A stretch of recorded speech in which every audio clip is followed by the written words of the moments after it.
There's no such thing as a gold digger. Gay men and women are naturally expensive. So pick one in your price range and shut up.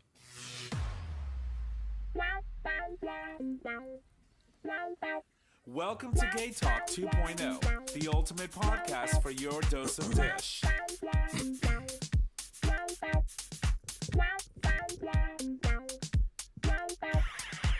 Greetings and salutations, my people. Welcome back to another episode of GayTalk 2.0, an LGBT podcast streaming live on our YouTube channel for all of our Patreon supporters. The day of streaming, everyone else gets it the week after. My name is Tom, and I am your host. And as always, I'm in the studio with my amazing co-host, starting with the first bro. Hey, y'all, Nick or Trish. And J Bear, aka your boyfriend's boyfriend. and of course, we have our returning guest host. As always, wonderful to see her. It's Hope. I need to come up now. I need to come up with a thing. Yeah. All right, You that's do? my assignment. Yeah. It's Hope, your local lesbian. No, But I'm not a lesbian. She's just hope. she's Hope. She's just hope. That's Hope, it. bringing you some hope. But yeah, Oh, you not know. a pun. It's been an interesting week, to say the least. We have a lot of things that have happened since the last time we recorded.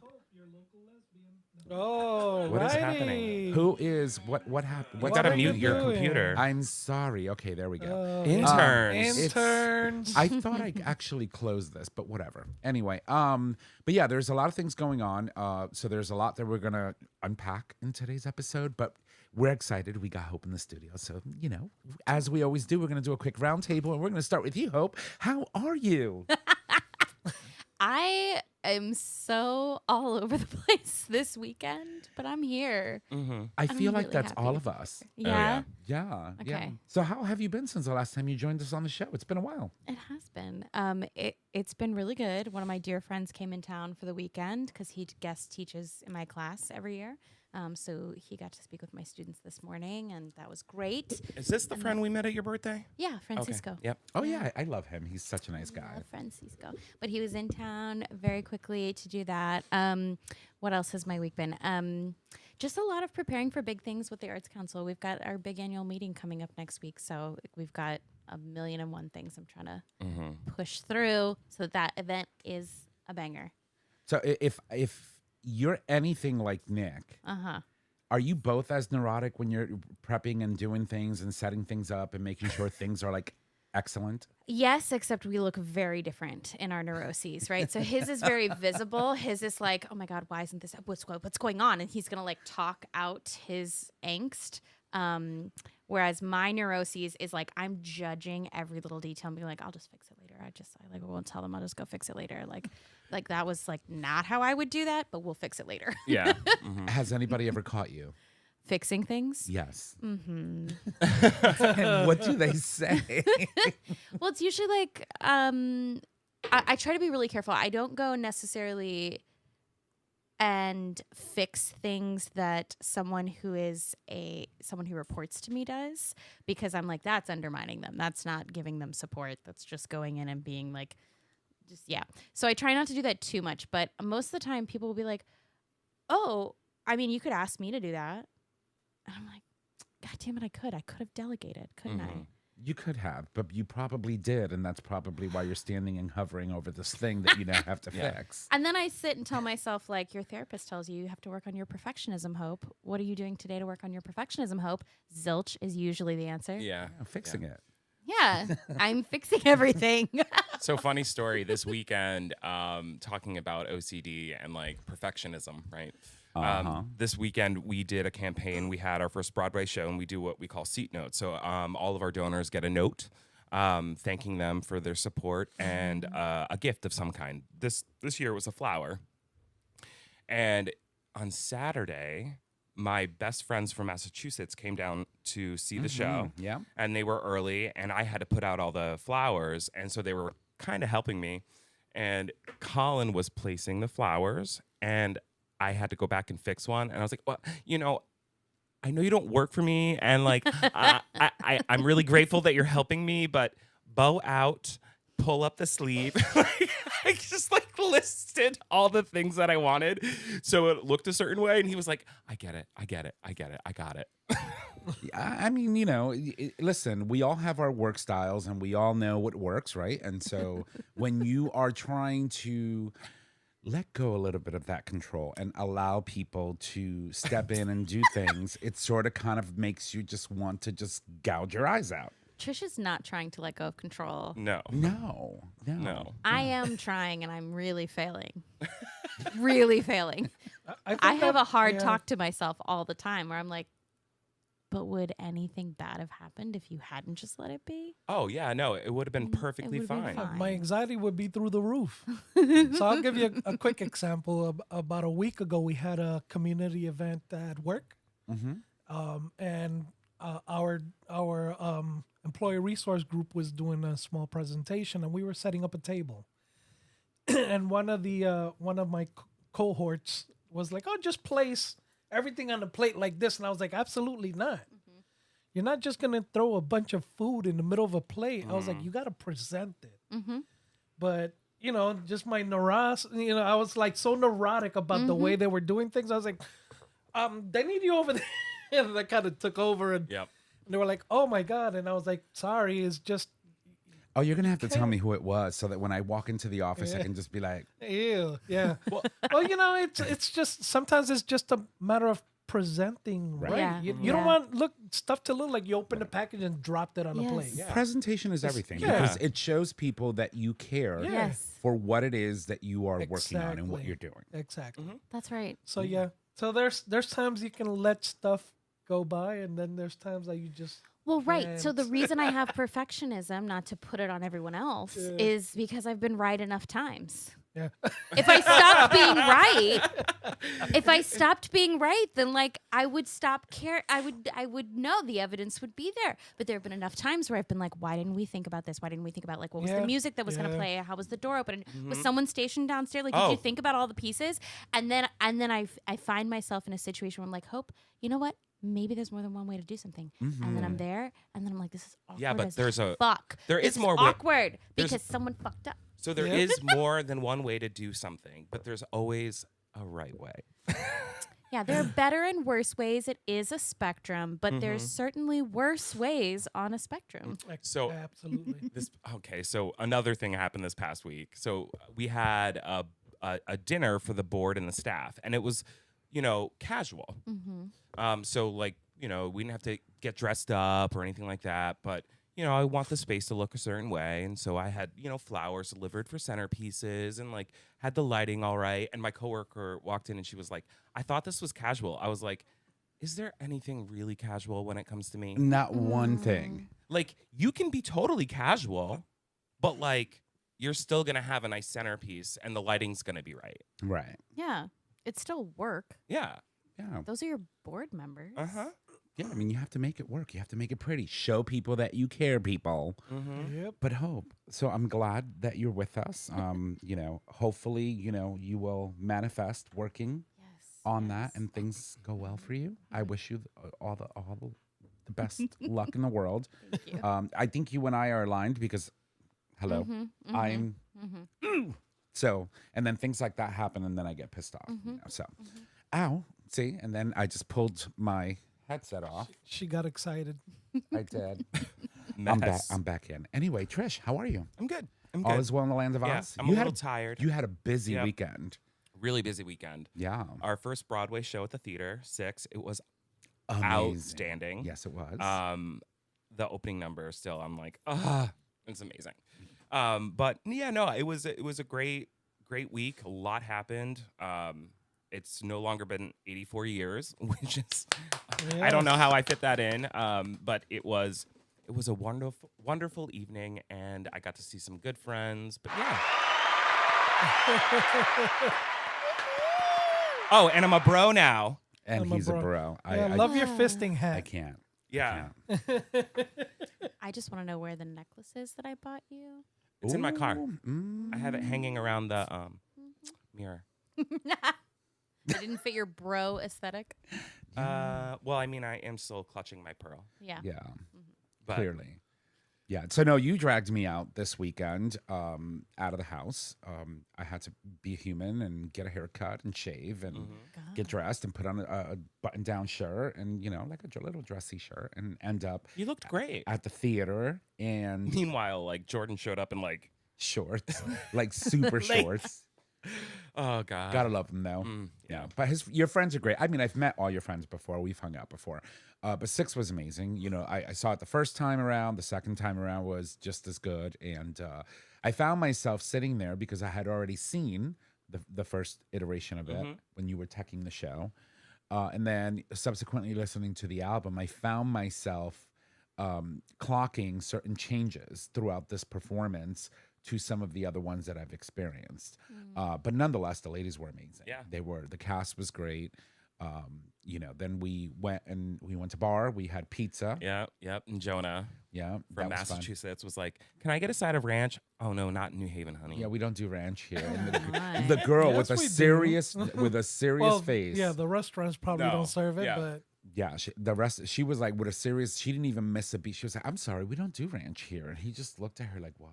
Yeah. I was like, "Yeah, no." And then he was eating the pizza, and she came back to check in on us, and she was like, "So, how's the pizza?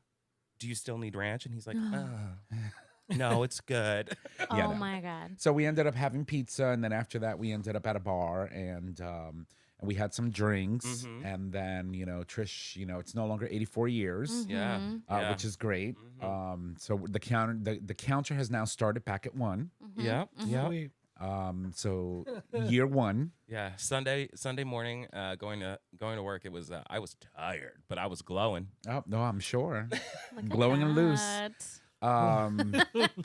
Yeah, no. I ended up getting some action on Glowing and Saturday, too. loose. Yeah. She was tired on Sunday. I spent most of my weekend running network cables throughout the house, in and out. Meanwhile, like trying to figure out, okay, I need to get ready at some point, get some clothes on, get out to the theater and hang out with the boys. And then the next day, the dogs wake me up at 6. By 7:30, I'm already at it again. Oh my Pushing God. tiles over and running cables, and because I wanted to like hardwire a lot of my access points throughout the house. Okay, Bob the Builder. Yeah, of course. Literally. It's handy homo. Thank you. My apologies. I'm still learning the. He slept with Bob the Builder, but he is a handy homo. Yes. Aw. Yeah, but no, all is well. It was a beautiful weekend. Fall is upon us, and with that comes cooler weather, darker days. Boo. I start getting into my I love cooler weather. I mean, cooler weather. Yeah, cooler. So yeah, no, I'm looking forward to fall, but I'm not looking forward to the days getting darker sooner. Yeah, and then eventually we get to that inevitable like first week of November where we go back to 1900, and before you know it, it's like dark at 4 o'clock in the afternoon, and that just drives me bananas. But Yep. but yeah, it's here. It's here. So sweatpants weather is coming. So Sweater we'll be- weather. Sweater weather. Sweater weather. Sweater weather. And sweatpants. Gray sweatpants. Saw a porn about that. So Yeah. You've seen more than a porn about it. Yeah, Yeah, I that's know. true. So that'll be fun. I'm excited to see, to see all the masses out there wearing their little sweatpants. So, Jaybird, The how are you? masses, indeed. shopping for gray sweatpants Yeah, as we speak as we speak. on Temu. Uh-huh. Love Costco's got a Love good it. deal.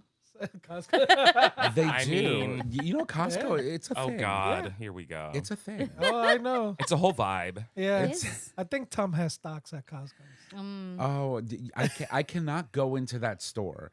So here's I stay away for. here's a my reason. mindset when I go to Costco. I'm gonna walk in and get what I need and walk out. And as Uh-huh. soon as I walk in, what do? I Oh, there's a l- deal. There's a left to electronics. I pass by the eye doctor place, and then I start going up and down all of the aisles. Ooh, what's new? Ooh, what's this? Ooh, I need this. Ooh, ooh. And by the time I come out of there, it's like $400 or $500. And I was Yeah. like, what the fuck? And a heated bidet But that you wipes need it- your ass and You need it all. Oh, speaking of I bidets, got a really good deal on that. Yes. Speaking, so I have been embracing this DIY Nick, which is not good. Like I will never be good at that stuff. Yeah, I know your Um, shelf is still crooked. By No, the way. I fixed good, it. you're good. It's fixed. it's fixed. It is fixed. Okay. Oh God. I'm sorry. Okay, yes, I saw the picture. She's a perfectionist. Yeah. It is Yeah. fixed. We can't tell her she didn't do something perfect. Well, at least you can't Hope- blame I somebody think else in the theater for it. I sent you a photo of it, Hope, didn't I? Yes. No, you didn't. Although if you sent me a photo of a shelf, I probably completely ignored it. It had a level on it. Oh, you did send. Oh, yeah, I really did ignore that. No, but this is when it's all fixed. Yeah, it's better. It's better. And it's pretty, and you decorated it. I love it. Yeah. No, it's But very anyway, nice. so I had to change out my toilet seat. Oh. And the kit that I got, so it's a Tushy toilet seat. Uh-huh. So it's a bidet, and it said DIY in 10 minutes. Uh-huh. Took you what? 10 hours? Did you flood your bathroom? No, I turned off the water. Proud of you. That's important. However, 10 minutes was an hour and a half. Like for why? What? I don't know. Nick, I have installed bidets at the last 3 apartments I've lived in for like not even the 10 minutes sounds about right. Yeah. It's like 2 little screws on the top. Was this and a your little first pipe, time? And you Was just, this your first time? Yeah, because Pat Okay. did it last I time. remember But I my took first it. time. So I took it all off, but then I had to like deep clean the toilet. Then I had to like install it. Like, it was a thing. Yeah. Okay. But it's working. Mm-hmm. All right. There Okay. you go. Yeah, I did it. You did it. I'm proud did of it. you. I'm Next proud of time you. it'll come down to about 40 minutes, and then you work your way down Yeah. to yeah. 10. I hung floating shells. I will and buy you a trophy. I don't need a That's trophy. all she wants. Yeah, a little trophy, a certificate A maybe. sash, Yeah, something. a crown. Yeah, Yeah. Ooh, I like that. A bidet crown. We'll get her a tiara.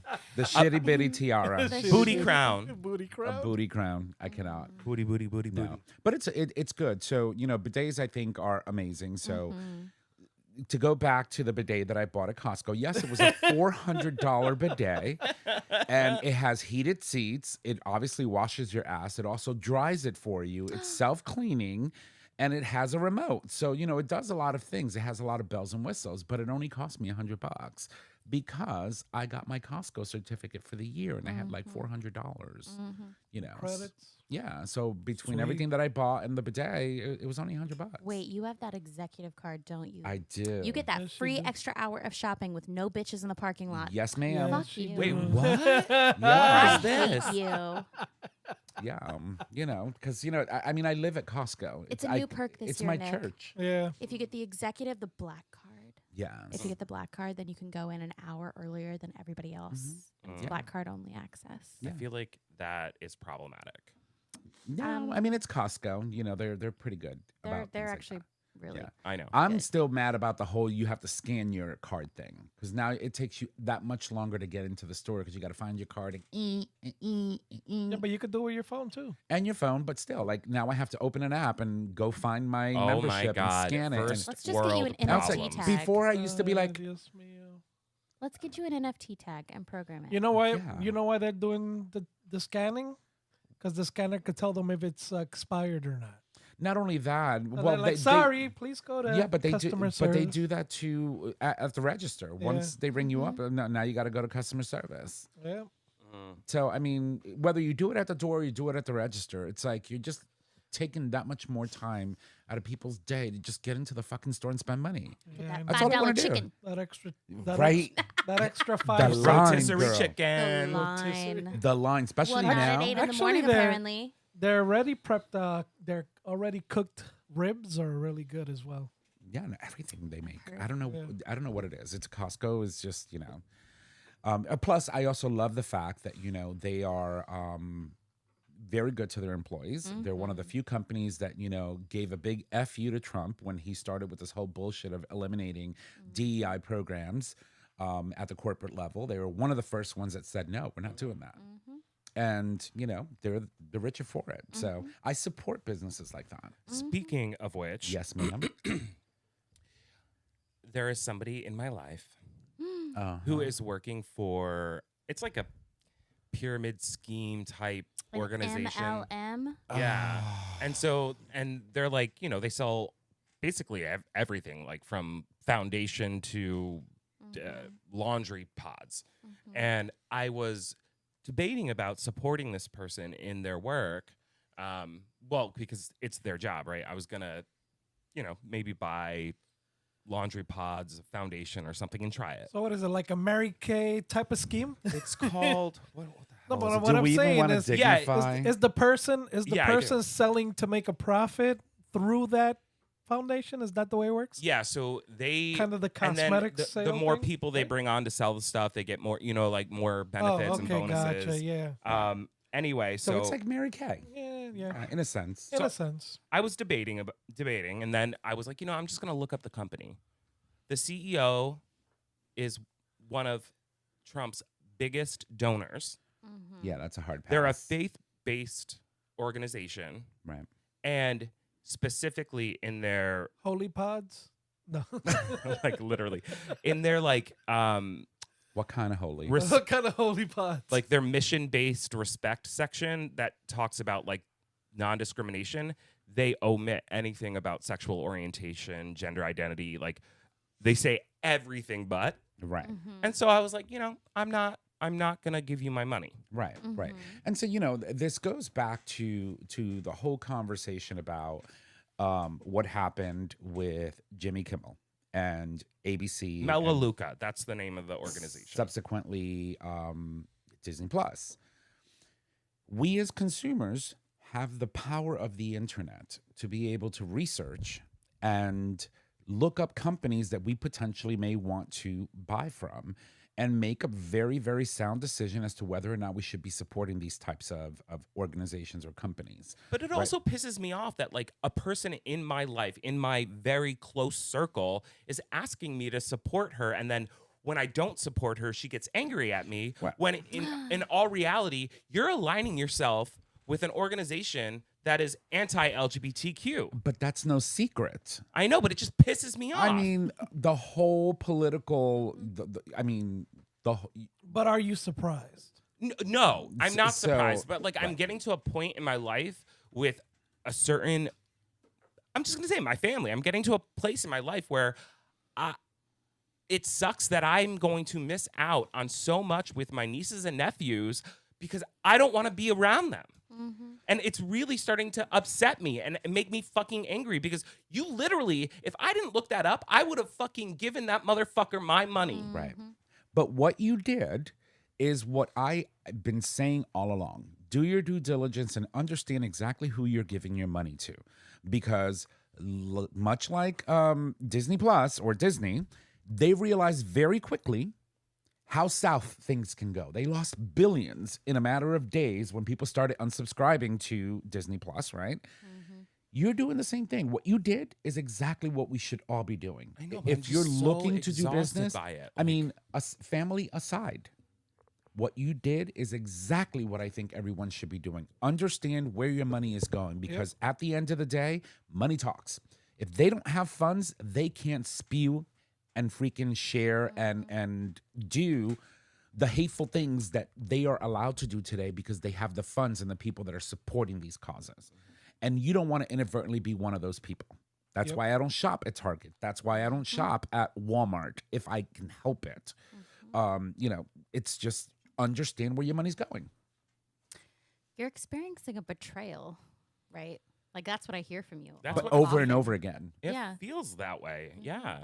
At some point, it's no longer a betrayal. I think at some point now you're just jabbing the daggers in. You know what I mean? It's Yeah. like, I mean, it sucks. You know, it sucks because you would at least expect family to respect you to a certain degree.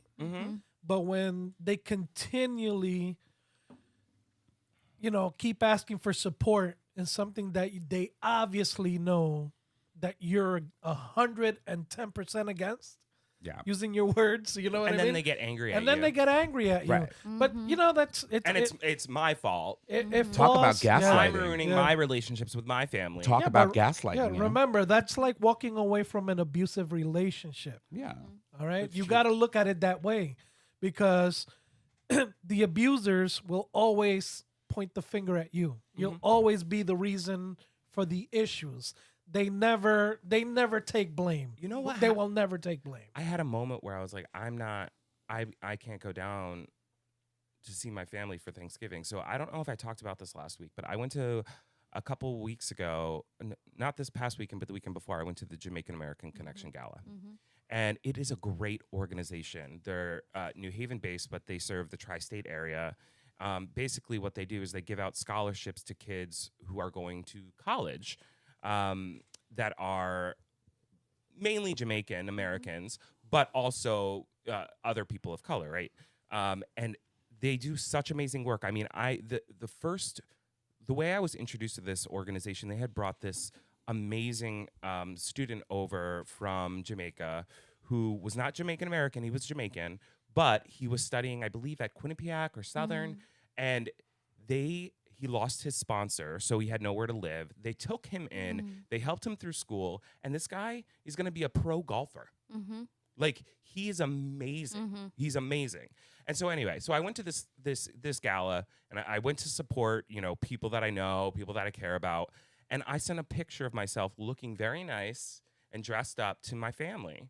And later that afternoon, I had called my dad, and he said, "Why do you go to all these events where there are, it's all about people of color?" And I was like, "Well, I go to a lot of different events, but this one specifically was this, that's just the organization." And I go to galas where there are a lot of white rich people, where they're, supporting organizations that don't just support marginalized individuals. Anyway, so he goes, "I think there need to be more nonprofits that are focused on white people." And I literally was like, "Dad, that's the fucking KKK." And he's like, "Oh, they don't exist anymore." I was like, "There are factions of the KKK in every fucking state. What do you mean they don't exist? They may not be a nonprofit. I don't know the answer to that. However, what the fuck? White people don't need a nonprofit. Right. We need to support marginalized people and people of fucking color." And I'm just blown away that they're so oblivious to the fact that they're so fucking wrong. Well, I mean, you got to understand, not that this is an excuse, where they live. Oh, 100%. Right? The person that they voted for. And so... But it just scares me to think that this is an example of what's happening with a huge portion of his base. Right. Yeah. And it's scary. It is. But, my heart aches for you because I understand how much you love your family, right? I understand how much you love your father and your mother and your sisters and your siblings and your nieces and we've nephews. been through a lot. Yeah. And your journey to getting to the point where you were at that point in time where you wanted to actually be engaging with your family, it took a while, right? It took a very long time. And now that you're there, this doesn't make it any easier. No. And I think that, it also opens your eyes to the inevitable understanding of where your family aligns, where they stand when it comes to political views, when it comes to personal views, and let me pose and where you stand. Yeah, but let me pose a question to the group. So, because they are all of like mind, right? On that MAGA train, they sometimes make me I sometimes I wonder to myself, I'm like, what am I missing? Right? What do they see that I'm not seeing? And am I the crazy one? Even though I'm surrounded with like-minded people. I mean, right? you are crazy. Well, but yes. No. But the thing is, it's how do you get there? What am I not seeing, or what are you ignoring? Is it that they're ignoring what's going on in the world, or they don't care? Willful blindness. Right. Well, not only is it willful, I mean, think about, the fact that, I'm not implying anything, but I don't think that anyone in your family could work the courage to actually vote for someone of color. And that's what it was. No. It's... Hope, what were you going to say? I was going to say, not that I'm an expert on this, but, I'm from the South, and I am from a very religious, conservative, politically family that, raised me in a pseudo cult and then also kind of left the cult, which is great. And on the one hand, I actually do understand why my family believes such different things than I do, because it is belief. They truly have a belief system about the world that is very different from mine. And while I don't agree with it, it's not how I see the world, I can respect to a certain extent that like they have primarily religious based reasons, but they have all these reasons by which they filter through the world, just as I do, frankly. But like we have different filters on. And so I understand that I can't change that filter for them. However, what I will give my family credit for, and they would say, so I don't feel like I'm bragging to say this, that I pushed the family dynamic in this direction very consciously as a younger person. I used to really do the alienation thing. I used to really fight with them. I used to really be like, unless you can validate my beliefs, I'm out. And not to say that that wasn't warranted, but I pushed them and I said, why can't we have rigorous difference and debate? Like actually talk about it. Because I also wasn't interested in like burying everything and pretending like I'm going to come home to dinner and we're just going to pretend I'm not gay. Like I don't want that either. But I want to have the world where like we say the shit, we talk about the shit, and then there are moments where we agree to disagree, but we have so much respect for the other person in the midst of it. And I will give them a lot of credit that in my 20s and early 30s, like my parents and my sister both worked really carefully on that. So they don't, there's certain shit they just won't do or say around me because they know it is purely offensive. It's not even like, it's not them expressing themselves. It's just being an asshole. And so they're like, they don't want to be an asshole to me. So they're like, well, I'm not going to do that. I'm not going to say that. I'm not going to, my parents would never make my mother is, I wouldn't call her an anti-racist, but she's getting closer there. But even if they believed that, they just wouldn't say that kind of comment to me because that's purely inflammatory. That is not meant to have a constructive critique. If anything, where they disagree with me, they'll ask questions and they'll say, hey, I don't get it. Why do you think that there's so much racism in this particular context? Like, what is that from? And we'll argue about it, but like, we'll talk about it. And that would be I assume this podcast probably reaches a somewhat homogenous audience, but I hope that if you're somewhere on the fence, like you love a gay person or you're a gay person who grew up in a really red environment, like that's what we actually need. I would love, of course, my parents to see the world closer to how I see it. I would love for them to care about trans people the way I care about trans people. That's not going to happen, but they're not going to misgender my friend in front of me anymore. Yeah. They're not going to blow off steam. And that has made it possible to have relationships with my niece and nephew, to have relationships with them as my parents age. Like I'm terrified of like, as I imagine you are, of the world where I suddenly don't talk to my parents for 5 years and then I get a call one of them's dead. Yeah. Yeah. So it's a gift. Yeah. I think what I struggle with is, yes, and I've tried. Yeah.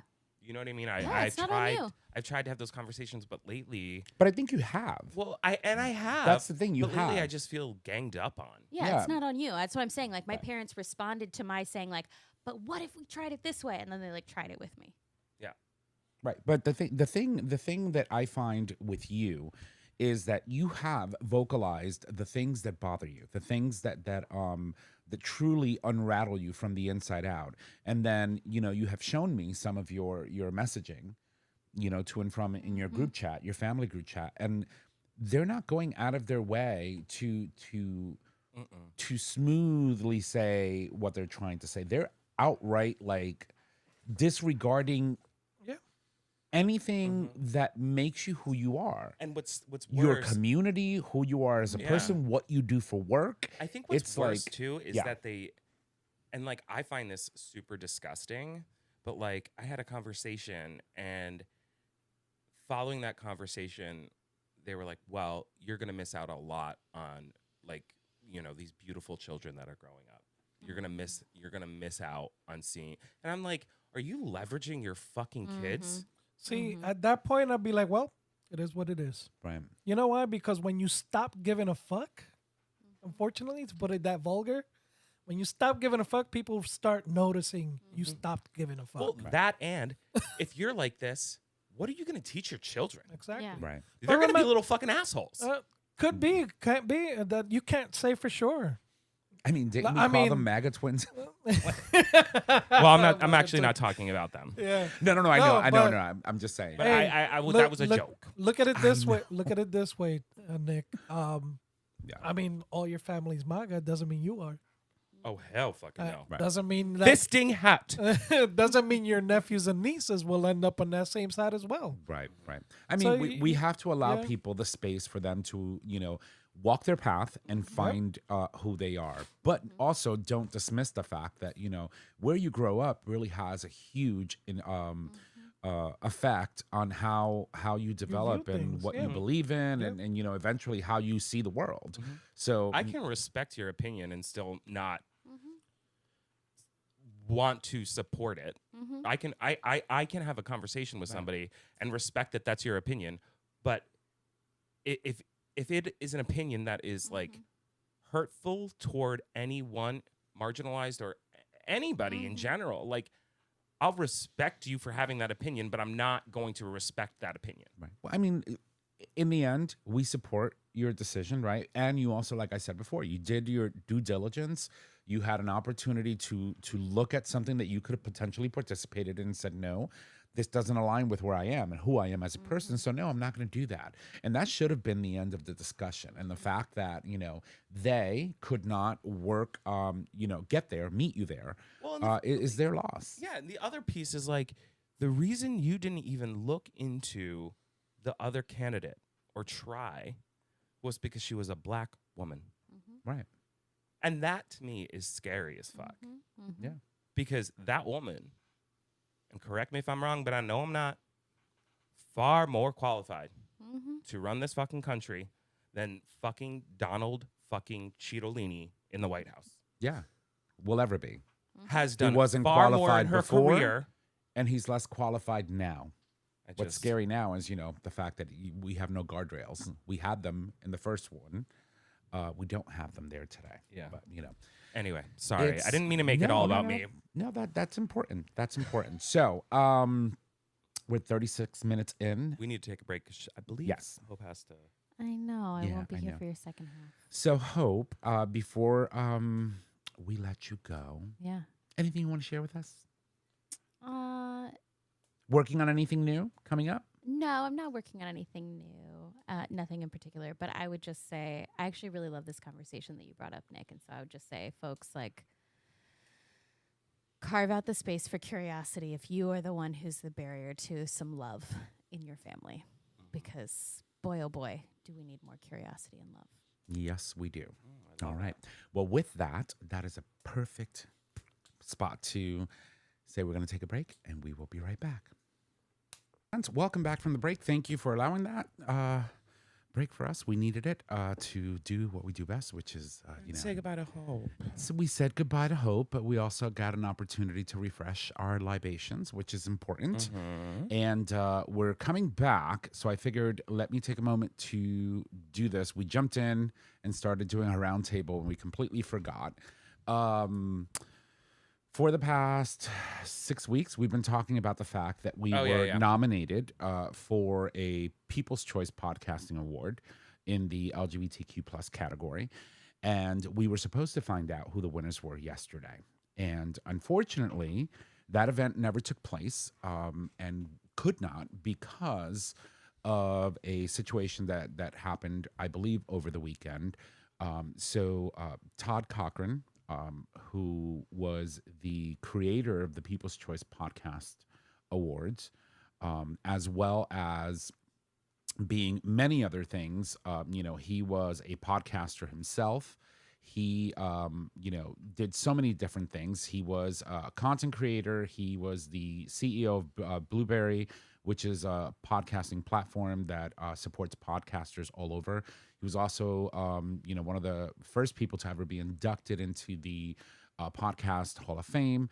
And, as well as being, the creator of the People's Choice Podcast Award. Well, he passed away.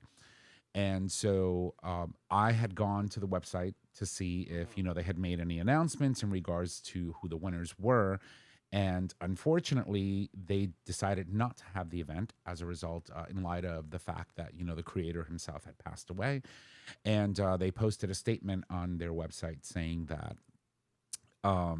they really didn't know, when they would announce the slate of winners for this year's podcasting awards, or even, if they said anything regarding, the future of this award ceremony. So So we're all in limbo at this point. Yeah. We don't know anything. But, being that this was a fellow podcaster, I wanted to take an opportunity to, honor someone who dedicated 30 plus years of his life to podcasting and providing people with accessibility and tools to do what we do on this table. Yeah, he was a pioneer. And so unfortunately, our condolences go out to his family, his friends, and his podcasting community, as well as all the other people that looked up to this individual for being the person that he was and doing the great work that he did. So we don't know is basically where we stand. So we were all excited. I think we even recorded an acceptance speech that we had to. We did. I'm sorry. It's it's the over and over and over and over. It took us longer to do that than an actual episode. Right. It's the tequila. It does it. But so one of the things that you have to do, because the show, the award ceremony is an online event, you have to pre-record your acceptance speech. And we had a lot of fun. I think it took us like an hour and like 20 minutes and it was fun. 500 takes. But so we had to submit that by the deadline, which I believe was the 19th of September. We did that. We sent the video over, but unfortunately here we are. And we're in limbo, but I just wanted to take a moment and share that. Mm-hmm. And before we jump into stories, I want to share one thing. Sure, go for it. So we went through all of Dr. G's products last week. We did. And obviously I had the opportunity to use the lube this weekend, and because it's no longer 84 years. Correct. And funny enough, it's amazing, right? But I woke up the next morning and I rolled over and I was talking to my guest, and he was like, "That lube was amazing. I loved that lube," and like not prompted at all. And I was just like, Future Method. He's like, "What the hell is that?" And so like I told him all about Future Method, and then I texted Dr. Goldstein and I was like, "I just want to confirm your lube is amazing. Both parties agree. Hope you have a great weekend." I did. And he responded to me and he was just like, "What did he say?" He just said XOXO. Oh my God. But it's really great lube. It really is. That's awesome. Well, I'm just happy for you because I know how hard it is for you to engage in casual sex, right? Yeah. Like you're not that type of person. Even though this sex is not casual, right? No, we have history. You have history, and so therefore for you have a connection. Oh, yeah. You are the type of person that requires a connection with someone before you get into all that. Yeah, I don't put my butt out a window. Yeah, well, I don't either. We listen and we don't judge. Exactly. Thank you. So, no, but well, good. So, did you get a chance to use the douche at all? So it was funny that you say that. She didn't clean out? Funny that you say that. So my guest wanted to have actual sex, and I was like, I haven't douched. Nothing. Like I can't do that right now. And he was like, I don't care. I was like, okay. And it was fine, actually. No problems. Good. Yeah. That's always good. Them fiber pills help. Have you been taking them? Mm-hmm. Yeah, since we received them. So, we got a gift package with individual items. There's 3 of us, so we have to like pick and choose which ones we're gonna get. You took the dilator kit. The dilator kit, but the silicone one. Yeah. It's upstairs, by the way. You left it here I know. last week. I know. I'll pack it for my trip. No, Yeah, thanks. and then so apparently I don't know where I put them. They're behind me somewhere. Yeah. Yeah. So I guess I get the glass one, and whatever's back there. The douche kit The douche kit. and the butt scrub. And the butt scrub. Yeah, the butt scrub. Yeah, I like it. So, but yeah, so I'm very happy for you. Yeah. I'm very happy for you. It was, Yeah, you have a certain glow about you today. The glow up is real. I mean, when you don't have sex for a long time and then you finally have sex again, you're like, what was I doing? Why wasn't I doing this? Like, why wasn't I doing this? Right? Yeah. That's amazing. Well, I'm happy for you. Yeah. I'm happy.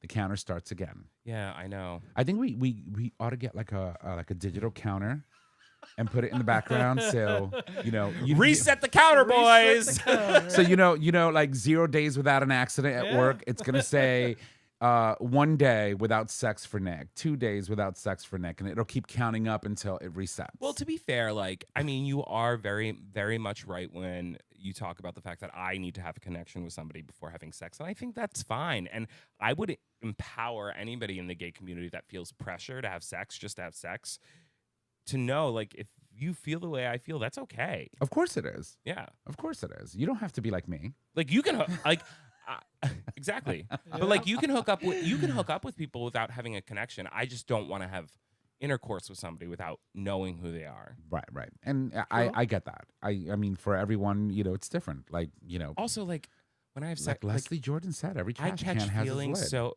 Yep. true. But I catch feelings so easy, and like I'm not going to, you know what I mean? Like Right. I gotta protect my heart, my soul, You too. And your my home. booty hole, Your Yeah. whole- my heart, my soul, my booty hole.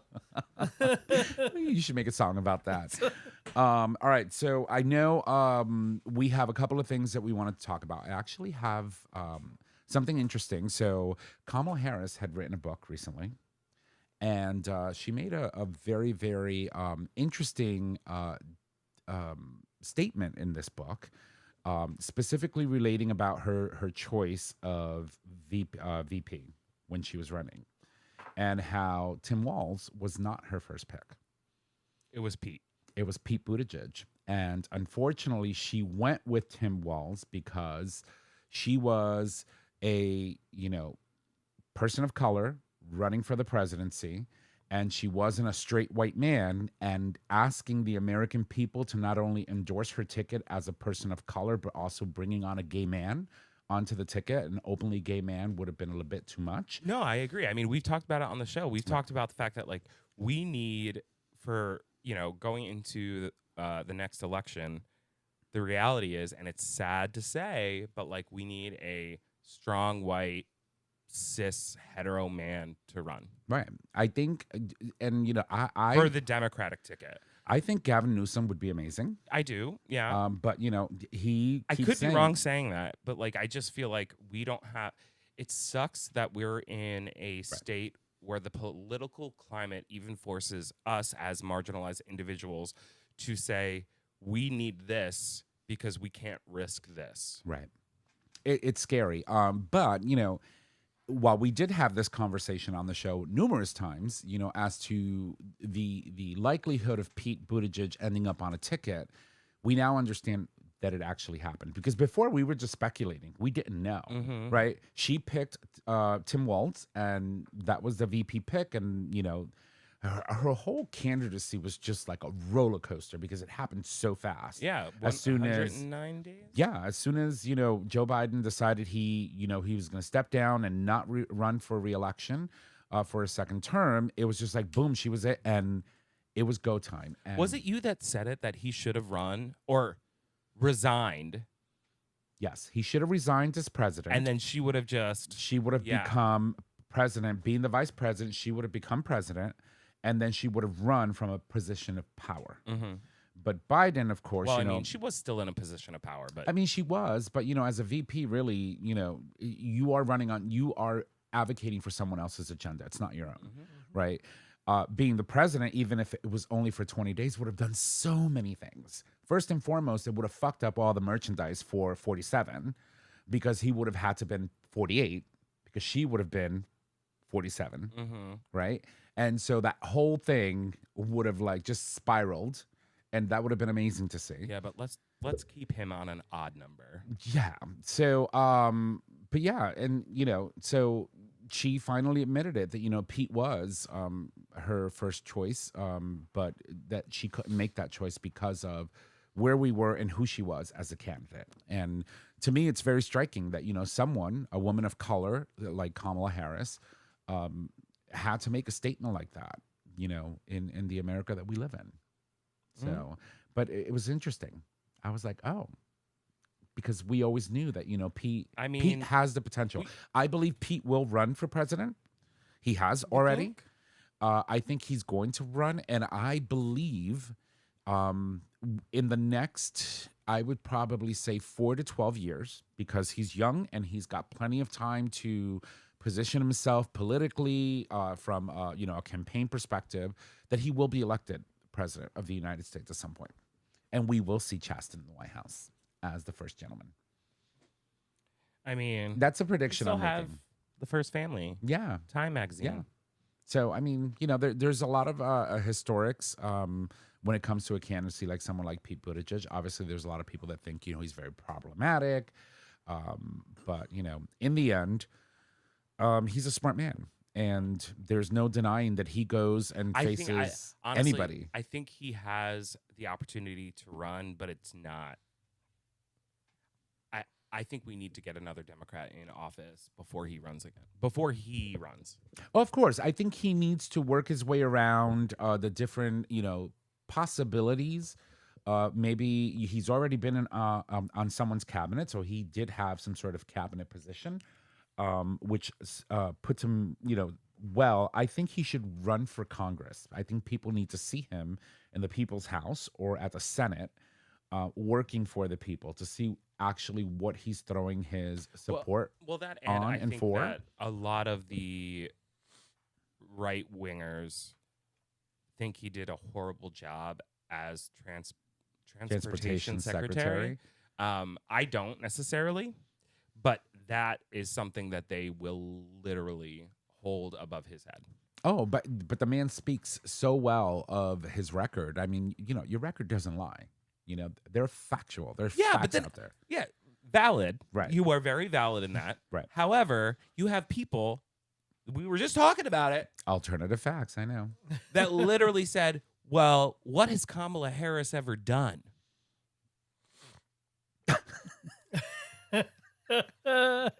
So I mean, we have a lot of room for many people that we see as front runners to develop themselves over the course of the next 12 years, because I don't see, I can't foresee right now what's going to happen 3 years from now when we have another election. I think 2028 is going to be a shit show.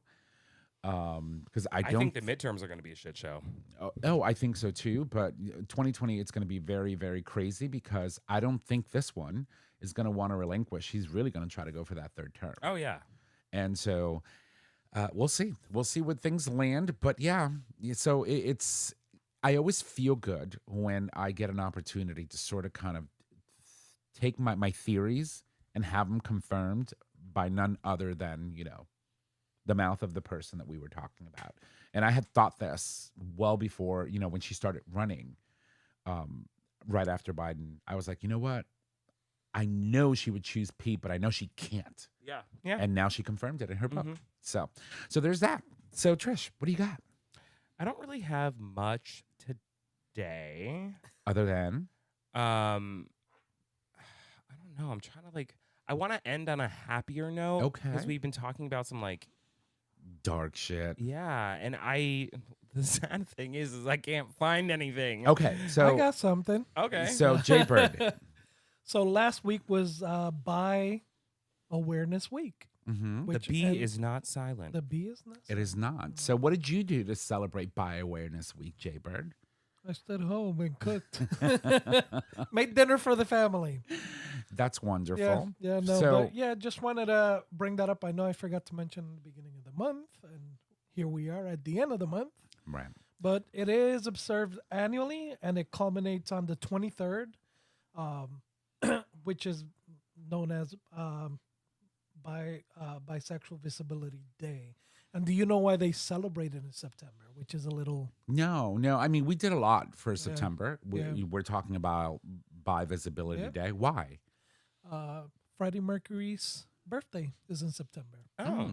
So that was part of the reason it was selected to be in that month. Huh. Interesting. Yeah. I didn't know. I mean, I knew that Freddie Mercury, he had his roller coaster of It was an openly bisexual man, and I think towards the end, though, I mean, he was I think he had a journey, right? Yep. And so you see that journey proliferate. Did I say it right? Yeah, actually. From, front runner, very hush hush, Yep. Being married and then moving through the course of history to his eventual death. Yeah. But interesting. I mean, we've celebrated a lot. We've talked about a lot in the month of September. There's certainly a lot of things going on. So to my dear bisexual man that sits with us here on this table, happy Bi Visibility Day to you and week. And thank you for being who you are and being fabulous and being on the show. Absolutely. The show wouldn't be where it's at without me. No, it wouldn't. It wouldn't. It would be something. So modest, so modest. So, and then speaking of other things that we talked about in September, we're not forgetting on the 29th, tomorrow's the last day of September. That September, my God, really? Yes. Yeah. So September is also, National Suicide Awareness Month. And so, again, we can't stress enough that you are not alone. And 988 is the Suicide and Crisis Lifeline. And it's available 24/7. So if you feel the need that you need to talk to someone, we encourage that you do that. You can just dial 988. It's very simple. It's just like dialing 411 or 911 or any other 3-digit that you can use to dial that brings you to the resources that you need for help and assistance. Yep. So Trish, I have a story for you. Oh God. I'm going to post it, and you're probably going to see it 10 or 15 seconds from now. But I want to talk about HGTV, and I figured don't ruin it for me. this would be ideal for you because you and I have this thing about HGTV, and we watch it religiously. One of their shows got canceled. So HGTV's Bargain Block, one of the few shows that shows a gay couple renovating houses in Detroit, Michigan, they got canceled. Why? They don't necessarily say that they got canceled either, because they were gay or whatever. Apparently their ratings weren't where they need to be. And so when they were up, ready to go for season 4, they were at location, ready to shoot and start shooting when they were told that they were no longer going to be airing their show anymore. So, of course, these two gentlemen who've been doing that show for 4 seasons, along with Shay, which I absolutely love. That's their real estate agent. Mm-hmm. Have you watched the show? Have you seen it? Yes. I have seen it. And to be quite honest, Yeah. not one of your favorites. Not one of my favorites. Also, I did not like the design. Okay. Why? They were very bold in their choices, which is fine. Right. But when you are flipping a house, while you can be bold with, I think, pieces, I don't necessarily think that you should be bold with an entire space. Look at her. She gets a level and puts up a shelf, and suddenly she's an interior designer. I love you. I mean, you forgot she installed a bidet. Yeah. Well, we forgot about that. Yeah. No, so okay, continue. I'm sorry. Gotcha. No, I'm just saying. I think they did really great work, and what they were doing was they were buying up houses that were dilapidated. Not just houses, blocks. Yeah, they would go in and buy 7 houses in a block, and then they would remodel them. And they were all foreclosed and run down. So they were trying to revitalize a community. I'm assuming they're still doing that. But I do think that some of their design choices were a little bold. Yeah, they're actually leaving, so they're not going to be working in Detroit anymore. What I was reading is that they're moving on. They're going to the Big Easy. So they're going to be going to New Orleans and doing some work with their a production company down there. But it won't be a show that obviously we will see. For me, what I'm sad about, we have many other shows that have, gay hosts. For example, Jonathan and what's his name? Which was also on HGTV for a while. But this was one of the few shows where you would see, a gay couple interacting with each other as a married, homosexual couple doing a TV on national television with their dearest Shay. And what they ended up doing was that they would buy the houses, and as they were fixing them, they would live in the house. So they would immediately go and set up one room for them. Then they would fix the house, get everything ready, and then he had a shopping cart that they would throw all their personal stuff in and roll over to the next house, and they do it all over again. So they were living in these spaces, sometimes without heat or hot water. That's crazy. until they were able Commitment. to, yeah. That's And commitment. but not only that, like Nick said, one of the best things that they ever did was the fact that they would go in and, into these Detroit neighborhoods. If you know the story of Detroit, it's been heartbreaking to see how some of these neighborhoods were just, decimated, when industrial, work was leaving at a rapid rate. And so these people were going in and fixing homes and really, truly bringing value back to these neighborhoods. Yeah. And I understood their mission. You're right. Some of their choices were a little, I don't know if I would have put that there, but overall, I think it was a good show and a good representation of what a gay couple is. Yeah. A working American gay couple, fixing houses and bringing everyone's property value up. I mean, And to be fair, like HGTV has had like a few controversies when it comes to our community, which I would say is very weird. right. Because like we're probably one of the biggest demographics they have. yeah. I mean, remember there was that one show with the couple that redid that whole castle. I can't remember the name of it. Oh my God. They were so I, cute. I know which one you're talking about. Yeah. I don't know. And then Chip and Joanna Gaines, and I loved their show. But then I heard I was literally just about to mention that. I think there was one episode, something related to like a gay couple and no, I don't think they ever had a gay couple on their show. Maybe I'm wrong. I could be completely wrong. I think they did, but it was problematic. They had problems. Obviously they're from Texas, right? So they live in it says, Waco. the controversy identified by BuzzFeed News Report is that this popular show never featured a same-sex couple. I think that changed after they went to Probably Magnolia. after that fucking article. So they have their own network now, right? Yeah, Magnolia. And so I think that changed afterwards, but I don't know. I really need to dig into HGTV's record on LGBT. Obviously, we know they had an LGBT show, and I keep showing this screenshot. Sorry, my apologies. But it's problematic. Okay, so here we go. So in 2025, Chip Defense decision to include gay couple on Back to the Frontier show. So on his network. Right. So I think they made the decision because it was their network now. I don't think they had the opportunity to make a decision that they could say, no, we're doing this to HGTV and HGTV allowing it. And what it's really crazy to me is the majority of people that do interior design work, I mean, us gay people are fabulous people. Mm-hmm. We're decorators of death. I mean, they've canceled quite a few shows. It wasn't just Bargain Block. No. They also canceled another show, Married to Real Estate. Married to Real Estate, Izzy Does It, Farmhouse Fixer, Battle on the Beach. Farmhouse Fixer, wasn't that? Christina on the Coast, yep. So Farmhouse Fixer And was the flipping from Elmoses. New Kids on the Block. Yeah. Yeah. And he's gay. Yeah. Yes. Mm-hmm. Are you starting to notice what I'm noticing? I don't want to say that that's what's happening. I'm just saying that, so there was a lot of minority chop, okay, when you start with Married to Real Estate. So this was a show of a black couple in Atlanta and the Georgia area doing high-end renovations, etc. They also got notified very short notice that they were not being renewed for another season. And she was very upset and bitter about it because their show was actually very good. Then you started to see Bargain Block gets chopped. When you think of Farmhouse Fixer, I think Jonathan is his name. He's one of the singers from New Kids on the Block. He was also gay. It's a lot. It's a lot. But I figured you wouldn't. You just got to ruin everything for me. Yeah, you would indulge me in having this conversation because it's something that you and I both love to watch together. Yeah, I was watching it before I came over. I know. We can get lost in some of these shows.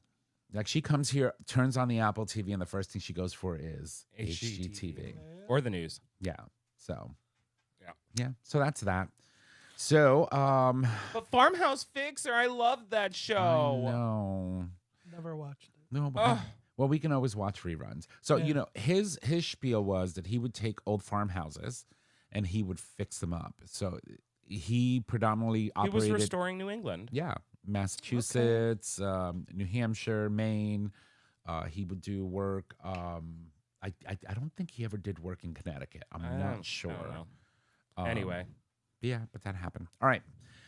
Do we have anything else before we wrap it up, my boys? no, I'm depressed now. I'm sorry. It's fine. Okay, so I'm going to give you your love. Are you ready, darling? What am I doing? Let me make sure. Mama Kim's. All right. All right, everybody. Here's Mama Kim's Minute. Number 1, Project Runway crowns historic winner after drama-filled season. Number 2, library system loses lawsuit over anti-LGBTQ plus book policy. Number 3, Dancing with the Stars, Poland gives Olympian same-sex partner in a major win for queer representation. Oh, I guess we're going to have to start watching Dancing with the Stars now. Poland.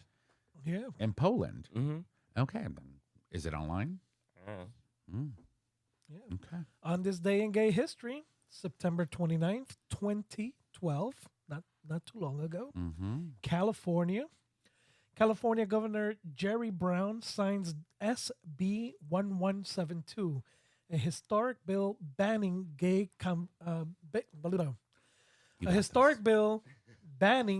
conversion therapy for minors. Yeah, I remember. Because we were doing a lot of stories. There was a lot of states that were like, I think we were up to like 30 states at one point in time that all banned conversion therapy. Where does that stand today? Given the, idiot that we have as a director of health and human services, that worm in his brain. Yeah. Anyway, Jay Bird. All right, moving on. If you love the show, please make sure to subscribe, rate, and review on your favorite podcasting service. By subscribing, you get the latest and greatest of our show delivered right to your favorite device or web browser as soon as the episode is published. You can also support us on Patreon. With Patreon, you, our listeners, can help to support the show with a pledge donation. The donations are collected monthly and can be in any denomination of $1 or more. All right. Next week. Don't cut me off. No. Next week, we welcome, we're going to screw this up, is it Dakari? Dakari Lariat, a proud Alabama native and son of a U.S. Army veteran and public school teacher. He is a successful entrepreneur and dedicated community member and is officially running for Senate. If elected, he would be the first openly gay black man in U.S. Senate. He's super young, too. Super young, super handsome. He's 43 years old. He's got a book that came out talking about some of his struggles in the past, especially the fact that he was incarcerated at one point. But we'll talk about all of that next week. Yeah, he's done a lot of great work. I mean, he's worked for companies like L'Oreal, Whirlpool, Louis Vuitton. So, yeah, good for him. I'm excited. All right, Trish. Thank you. All right, everybody, get the Future Method and all other products today. All products are doctor developed, can clean out without hurting your bum. You can take confidence anywhere with the anal powder packs, increase your stretch goals with the 3-piece anal glass dilation kit, and have long-lasting and pleasurable glide with the silicone anal lube. And get all the information you need with Dr. G's new book, But Seriously. Visit futuremethod.com to purchase your life-changing bum accessories today. And Trish, as he said before, has personally demonstrated and can attest to, he can attest to the lube. The silicone anal lubricant is Trish approved. Trish approved. Trish and guest approved. Yeah, can't say mother approved, but Trish approved, definitely. Mother Trish. Jay Bird, go for it. All right, time to put some lube on it. All right now. Our show is available on our website, GayTalk20.com, under audio podcast. It is also available as a free download on Apple Podcast, YouTube Music, and now Spotify. All right. You can find us on social media, Facebook, GayTalk 2.0, Instagram, GayTalk 2.0. You can email us at GayTalk2.0@GayTalk20.com. Tom, it's your turn. I know. All right, ladies and gents, if you need to reach out to us, just head on over to our website. Click on the Contact Us tab, which is located at the top of your web browser. There you can leave comments, suggest topics, submit a question for the cast or an individual host. You can also call us and leave us your questions on our voicemail. We can answer those for you on air. Our phone number is 334-GAY-TALK, and if you need all of those digits, it is 334-429-8255. Don't forget, we are streaming live every Monday at 6 p.m.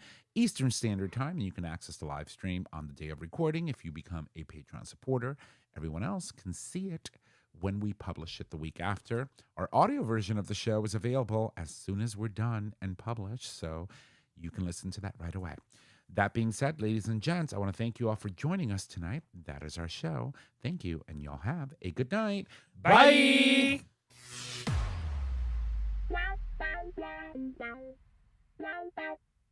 Thank you for listening to this episode of Gay Talk 2.0. Tune in next time for more dish.